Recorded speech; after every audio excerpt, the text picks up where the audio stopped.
For question 13, this doesn't really look like our normal questions. So my first step is really to distribute, to really get rid of these parentheses. So I just have a bunch of terms, and then I can move all those terms onto one side and have 0 on the other. So the x plus 1 squared is x plus 1 times x plus 1.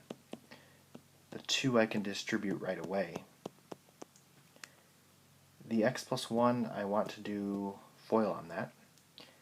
So that's going to be x squared plus x plus 1 is equal to 2x plus 10. And that'll be x squared plus 2x plus 1 is equal to 2x plus 10. So I've gotten rid of all of those parentheses, and I just have a bunch of terms. So then I want to get all the terms onto one side.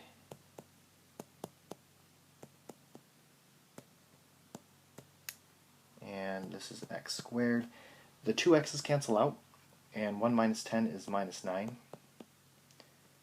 So now I have everything on one side and 0 on the other.